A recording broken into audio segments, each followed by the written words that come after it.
పూరి జగన్నాథ్ ఉత్సవాల్లో అపశృతి చోటు చేసుకుంది. ఉత్తరప్రదేశ్ సత్సంగ్ యాత్రలో తొక్కిసలాటను జనం పూర్తిగా మరవక ముందే పూరిలోని జగన్నాథ్ చేసుకుంది. ఉత్సవాల్లో భాగంగా రథాన్ని నుంచి గుండిచా ఆలయానికి తీసుకెళ్తుండగా ప్రమాదవశాత్తు బలభద్రుడి విగ్రహంతో ఉన్న పల్లకి అదుపు తప్పి పూజారులపై పడిపోయింది. ఈ ప్రమాదంలో ప్రధాన ఆలయానికి చెందిన 5 పూజారులకు తీవ్రంగా గాయాలయ్యాయి.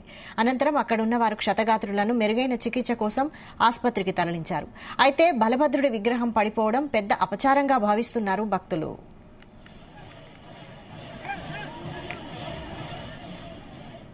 దీనిపై మరిన్ని అప్డేట్స్ మా ప్రతినిధి శ్రీచరణ్ అందిస్తారు. శ్రీచరణ్, భారతదేశంలో అత్యంత ప్రసిద్ధిగాంచిన పూరి జగన్నాథ్ రథయాత్ర ప్రతి సంవత్సరము జూలై మాసంలో ఆషాఢ శుద్ధ విధియ రోజు కూడా పూరి క్షేత్రంలో పండుగ రోజుగా కూడా దీన్ని సెలబ్రేట్ చేస్తారు. దేశవ్యాప్తంగా కూడా అందరూ కూడా హిందువులు పూరి జగన్నాథుని ఆది దేవుడిగా కూడా కొలిచి ఈ ఒడిశానే కాకుండా ఆంధ్రప్రదేశ్ పక్కన బీహార్, జార్ఖండ్ నుంచి కూడా పలు రాష్ట్రాల నుంచి కూడా భక్తులు భారీ ఎత్తున కూడా తరలి వెళ్లి కూడా ఈ రథయాత్రలో కూడా పాల్గొంటారు. ఈ రథయాత్రలో శ్రీకృష్ణుడు, బాలరాముడు, సుభద్ర విగ్రహాలను పూరి వీధుల్లో కూడా ఊరేగిస్తారు.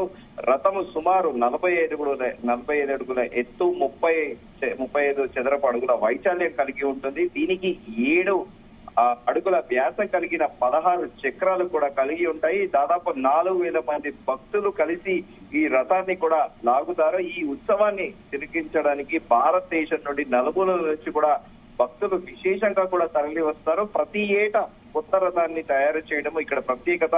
ఈ యాత్ర పూరి నుండి కూడా గుండిచా దేవాలయం వరకు కూడా కొనసాగుతోంది.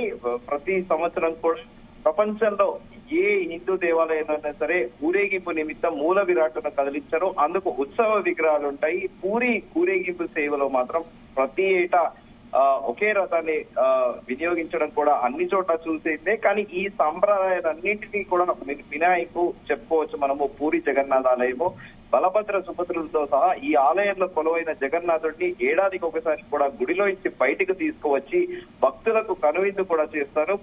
పూరి ఊరేగించేటందుకు కూడా ఏటా కొత్త రథాలను కూడా నిర్మిస్తారు. అందుకే జగన్నాథుడి రథయాత్రను అత్యంత అపురూపంగా కూడా భావిస్తారు. ముందుగా అనుకున్నట్టు ఆషాఢ శుద్ధ విధియ కూడా పూరి క్షేత్రంలో దేశవ్యాప్తంగా కూడా ఆ రోజు ఈ రథయాత్ర అనేది ప్రారంభమవుతుంది.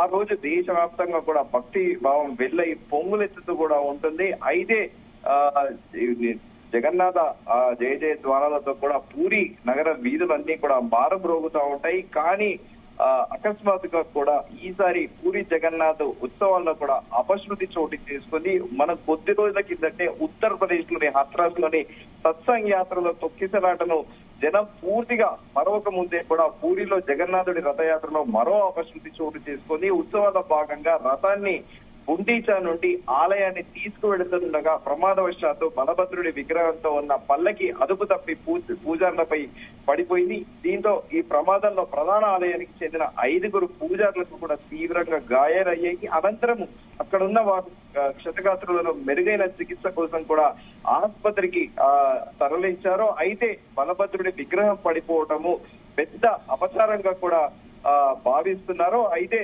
మనము కొద్ది రోజుగా కూడా ఉత్తరప్రదేశ్ లోని హత్రాస్ ఇన్సిడెంట్ మరవక ముందే ఈ తొక్కిసలాట మరవక ముందే పూరిలో జగన్నాథ యాత్రలో మరో అపశృతి కలగడం ఇప్పుడు సర్వత్రా కూడా చర్చనీయాంశంగా మారుతుంది. అయితే పాపం అది ఆలయ పూజారులు కూడా చాలా జాగ్రత్తగా కూడా ప్రతి సంవత్సరం కూడా ఈ రథయాత్రకి ముందు కూడా 15-20 రోజుల నుంచే కూడా దానికి వాళ్ళు సన్నద్ధంగా ఆలయ కమిటీ వాళ్ళతోని కూడా ప్రభుత్వంతో కూడా చర్చలు జరిపి కూడా ముందస్తుగా కూడా అన్ని చర్యలు తీసుకుంటారు. కానీ ఈసారి దురదృష్టవశాత్తు కూడా ఈ తొక్కిసలాట జరగడము ప్రస్తుతము అంత దేశవ్యాప్తంగా కూడా చర్చనీయాంశంగా మారుతుంది. వరుస పెట్టి అంటే దేశంలో భక్తి భావం కూడా ఎక్కువ అవ్వడంతో భక్తులు కూడా భారీ ఎత్తున నలుమూలల దేశవ్యాప్తంగా కూడా వివిధ పిలిగ్రమేజ్ టూర్ కి వెళ్ళడం కూడా దానికి ముందస్తుగా కూడా సదరు ప్రాంతాల్లో కూడా ఏర్పాట్లు చేయకపోవడం కూడా ఈ ఇటీవల జరుగుతున్న ఇన్సిడెంట్లకు కూడా ఒక ఉదాహరణ అని కూడా చెప్పుకోవచ్చు వైశాలి.